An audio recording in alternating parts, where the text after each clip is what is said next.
Hidup tenang itu mahal. Ada satu hal yang jarang dibicarakan, tapi diam-diam semua orang dewasa sedang mencarinya. Bukan kekayaan, bukan jabatan, bukan pengakuan, tapi ketenangan hidup. Masalahnya, semakin dewasa kamu jalani hidup, semakin kamu sadar satu kenyataan pahit. Hidup tenang itu mahal, dan tidak semua orang sanggup membayarnya. Sejak kecil kita diajari bahwa hidup yang baik adalah hidup yang terlihat berhasil. Nilai bagus, pekerjaan stabil, gaji naik, rumah, status. Tapi tidak ada yang mengajarkan bagaimana caranya hidup dengan hati yang tenang. Tidak ada pelajaran tentang bangun pagi tanpa rasa cemas. Tidak ada panduan tentang tidur tanpa memikirkan besok. Tidak ada kurikulum tentang damai dengan diri sendiri. Dan ketika kamu dewasa, kamu baru sadar.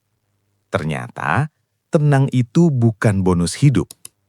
Tenang itu hasil dari pilihan-pilihan yang berat.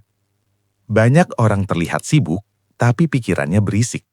Banyak yang terlihat sukses, tapi hatinya lelah. Banyak yang tersenyum di siang hari, tapi tidak bisa tidur di malam hari.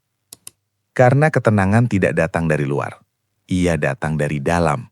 Dan untuk sampai ke sana, ada harga yang harus dibayar. Harga pertama dari hidup tenang adalah berani mengecewakan orang lain. Ya, tidak semua orang akan senang dengan keputusanmu. Ketika kamu berhenti memaksakan diri demi ekspektasi keluarga. Ketika kamu menolak pekerjaan yang tidak sejalan dengan nilai hidupmu. Ketika kamu memilih hidup sederhana, bukan hidup yang terlihat hebat. Akan ada yang bilang kamu salah. Akan ada yang bilang kamu kurang ambisi. Akan ada yang bilang kamu menyia-nyiakan peluang. Tapi hidup tenang tidak bisa dibeli dengan persetujuan semua orang. Dan selama kamu masih hidup untuk menyenangkan semua pihak, ketenangan akan selalu terasa jauh. Harga kedua dari hidup tenang adalah kehilangan hal-hal yang tidak sehat meski terasa nyaman. Kebiasaan buruk, lingkungan toksik, relasi yang melelahkan, pekerjaan yang menguras jiwa. Tidak semua yang familiar itu baik, dan tidak semua yang terasa aman itu benar. Hidup tenang seringkali dimulai saat kamu berkata, cukup. Cukup begadang demi validasi. Cukup membandingkan hidup dengan orang lain. Cukup menunda kesehatan demi uang.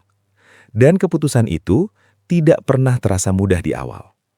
Harga ketiga dari hidup tenang adalah disiplin yang sunyi. Tidak ada yang melihat ketika kamu tidur lebih cepat.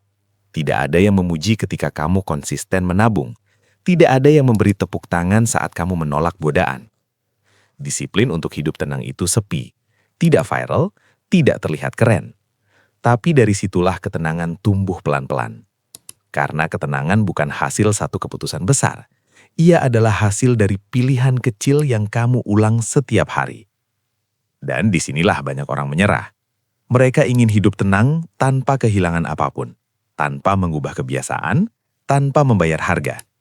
Tapi hidup tidak bekerja seperti itu. Kamu tidak bisa membeli ketenangan dengan hidup yang selalu terburu-buru. Kamu tidak bisa berharap damai jika hidupmu penuh kebisingan. Hidup tenang itu mahal karena ia menuntut kejujuran pada diri sendiri tentang apa yang benar-benar kamu butuhkan, tentang apa yang harus kamu lepaskan, tentang arah hidup yang ingin kamu jalani. Dan tidak semua orang siap menghadapi jawaban itu. Mungkin saat ini hidupmu belum tenang. Pikiranmu masih penuh, hatimu masih berat, langkahmu masih ragu. Dan itu tidak apa-apa. Karena hidup tenang bukan tujuan instan. Ia adalah perjalanan panjang.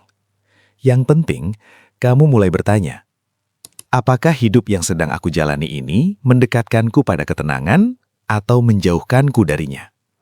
Pada akhirnya, hidup tenang bukan tentang punya segalanya, tapi tentang berani melepaskan hal-hal yang mengganggu kedamaianmu. Dan ketika suatu hari nanti, kamu bisa duduk diam, bernafas dalam, dan merasa cukup, kamu akan sadar satu hal. Semua harga yang kamu bayar ternyata sepadan.